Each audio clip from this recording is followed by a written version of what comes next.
نو چې کله د انسان د الله تعالی سره مینه راسي، د الله تعالی سره دوستی او تعلق راسي، بیا خو د الله تعالی هغه دوستی او تعلق ورځ درابلی د وفا طرف ته روانوي، بیا د هغې انسانیت سره د دوستی او د تعلق په خاطر باندې د انسانیت ټوله مسائل، د انسانیت ټوله مشکلات الله تعالی د خپل طرفه څخه حل کوي. او دا مسائل او مشکلات نه د الله تعالی سلطنت کې کمی راولي، نه د الله تعالی په خدایي کې کمی راولي، نه د الله تعالی په قدرت کې نقصان راځي، نه د الله تعالی په نعمتونو کې کمی راځي، ځکه د الله تعالی صفات، د الله تعالی نعمتونه، د الله تعالی سلطنت او قدرتونه دا ټوله د کمال په درجه کې دي. خو لیکن د دې حل دپاره یو شرط دی چې د انسانیت به د انسانانو بجای د الله تعالی سره دوستی. زما کم مشکلات دي د دې حل به زه د انسانیت ته څه نه غواړم، زما چې کوم مشکلات دی د دې حل به زه د حکومت څه نه غواړم، زما چې کوم مشکلات دی د دې حل به زه د صاحب وزارت او صاحب امارت څه نه غواړم، لیکن د دې بجای به زما ټوله توجه د الله تعالی و طرف ته وي، ځکه د الله تعالی سره هر څه په کمال کې دي، الله تعالی به په خپل قدرت سره زما مشکلات حل کوي. نو تعلق به د انسان د الله تعالی سره وي، دوستی به د الله تعالی سره وي، او د مسائلو د حل او د مشکلاتو اراده به سړي د انسان د الله تعالی د ذات څخه کړي. تاسو ګورئ د دنیا کې یو تعلق دی او د دې څخه مخکې یوه درجه د تعارف ده. تعارف دې ته ویل کېږي چې ته ما پېژنې زه تا پېژنم، لیکن زما او ستا تعلق نسته، صرف تعارف د پېژندګلوانې در حده پورې دی. او د تعارف پر بنیاد باندې نه ته زما خبرې منلو باندې مکلف یې چې خامخا به یې منې، نه زه ستا د خبرې پابند یم چې خامخا به یې منم. نو دې ته ویل کېږي تعارف. که چیرې ما ستا خبره ومنله ستا سره احسان دی، که تا زما سره خبره ومنله زما سره احسان دی، نور نه ته زما د خبرې پابند نه زه ستا د خبرې پابند. لیکن د دې څخه دویمه درجه دا د تعلق ده چې د انسان د الله تعالی د ذات سره تعلق راس، او تعلق هغه درجه د محبت ده، او تعلق هغه قریبه درجه ده چې بیا کله یو څوک ستا سره تعلق لري، ستا سره دوستی لري، او ستا دوستی او قرابت په خاطر باندې ستا د کور دروازه در وټکوي چې زما پلانکی ضرورت دی او زما پلانکی ضرورت ستا په لاس باندې پوره کېږي، بیا چې ته هغسې دغسې نه هغه سړی دغسې نا امیده د دروازې څخه رخصتۍ، بیا تا ته حیا درېږي، بیا تا ته شرم درېږي. نو دې ته ویل کېږي تعلق. نو دنیا کې چې کوم بنده د الله تعالی سره دوستی او تعلق جوړ کړي، او پیغمبر علیه الصلاۃ والسلام د الله تعالی یو حدیث را نقل کوي چې الله تعالی وایي زما متعلقي بنده چې کله زما دربار لراس او زما دروازه را وټکوي او زما څخه د خپلو حوایجو د پوره کولو غوښتنه وکړي چې زه هغه خالی لاس رخصتوم، او د ما ته لاسونه نیولي دي او زما د طرفه د خالی لاس رخصتولو په وجه باندې الله تعالی وایي ما ته شرم او حیا پیښیږي.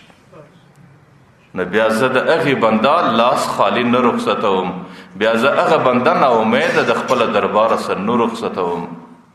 خو شرط ما درته ویل د الله تعالی سره هغې د تعلق در حده پورې دی چې ذهن کې دا جوړول، په دماغ کې د فکر ته ځای ورکول چې زما د ټولو مسایلو حل د دې ذات سره دی، او که دا ذات اراده وکړي زما ټوله مسایل حل کوي، او که د دې ذات اراده نه وي سوې د دې ذات څخه سوا د بل چا سره زما د مسایلو حل نشته. زموږ بزرګانو کې حضرت مالک ابن دینار رحمه الله یو بزرګ دی، د هغې په حالاتو کې لیکلی دي یو ورځ د دریاب د یوې غاړې څخه تر بلې غاړې پورې په کښتۍ کې روان دی. یو طالب په شکل، د یو ملنګ په شکل، د یو مجذوب او د درویش په شکل د کښتۍ په یو کنج کې کښېناست دی.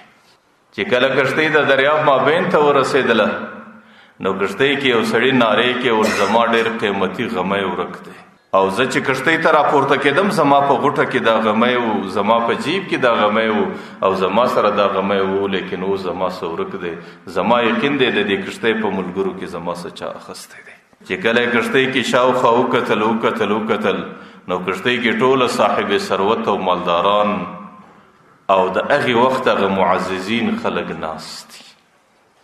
نو هیچا ته اشاره نسی کولی چې دا به زما غلی او دی به زما غمی پورته کړی. لیکن چې بل طرف ته یو کتل کنج کې حضرت مالک ابن دینار د یو مظلوم د یو غریب په شکل باندې معمولی لنګوټه پر سر پیچلی او معمولی لباس د یو ملنګ په شکل د کشتۍ په کنج کې ناست دی. نبره چې شاوخوا وکتل دته لاسونه چې زما د غمی د غلا شک پر دې بنده باندې راځي، شاید زما غمی به دې پورته کړی. نو هغې د دې سړي سره لږ د سختۍ اراده وکړه، لکه یو سړی چې د یو چا سره سختی کوي په زور باندې په هغې کې تلاشي کول او څه کول. د هغې سره یو کوچنۍ غوټه ورسره ده. کښتۍ کې حضرت ذوالنون مصري رحمه الله هم ناست دی. هغه بیا مشر سړی دی، بوډا دی او ولي سړی دی او ټول علاقه یې پیژني. نو هغې د دې غمي مالک ته ویل اور سړی ته سختي مو ورسره کوه، دا یو طالب معلومیږي، یو ملنګ او لیونی او مجذوب معلومیږي، ته ما ور پرېږده زه به لږ په سمه باندې خبره ورسره وکړم او که چیرې ستا شی اخیستی و زه به هغه شی ځینې وصول کړم. حضرت ذوالنون مصري رحمه الله رالی ده ته کښېناستی، ورته یې بچی داسې طالب غوندې انسان را معلومیږي او داسې مجذوب او ملنګ غوندې بنده یې. ورته یې سړی د دې سړي غمی ورک دی او دا سړی په تا کې د تلاشۍ کولو اراده لري او که چیرې ستا د لاسه هغه شی برآمد کي نو شاید ستا دپاره هم بې عزتي ده او د ټولو ملنګیانو دپاره بې عزتي ده.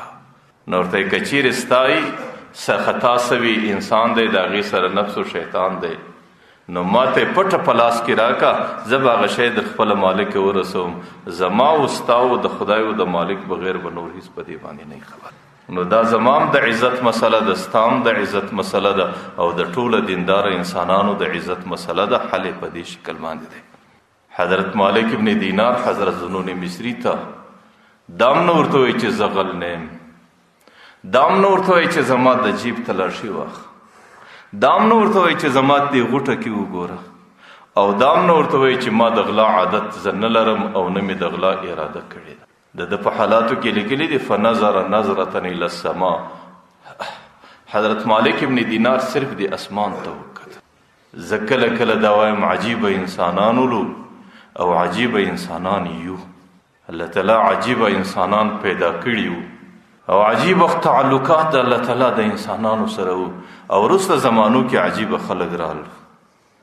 پیغمبر علیه الصلاة والسلام یو حدیث مبارک دی چې زما په امت کې داسې انسانان را روان دي چې د سهاره څخه تر ماښامه پورې د هغې د زندګۍ لوی مقصد به دی چې پیسې را جمع کول. بس د سهاره څخه تر ماښامه پورې د هغې د زندګۍ لوی مراد به دی خپل شهوت پوره کول او د ځان دپاره او د عیال دپاره ښه ګوله و نفقه پیدا کول او د خپل شهوت د پوره کولو دپاره د زنانو او د نورو ترتیباتو تلاشونه کول. پیغمبر علیه السلام وایي زما امت کې داسې انسانان هم راځي او په آخر کې وایي خبردار دا زما د امت انسانان دا انسانان نه دي، دا انسان شکل حیوانان دي. دا زما د امت انسانان نه دي، د دې شکلونه د انسانانو دي، په باطن کې دا جانوران دي، دا درندگان دي، دا حیوانان دي چې هغې د پیسو بغیر بل مقصد نه لري، هغې د شهوت پر کولو بغیر بل مقصد نه لري، د هغې شپه ورځ د پیسو په تلاش کې د شهوت پر کولو په تلاش کې تېرېږي. نو حضرت مالک ابن دینار متعلق راځي فنظر نظرة الی السما، اسمان ته وکتل.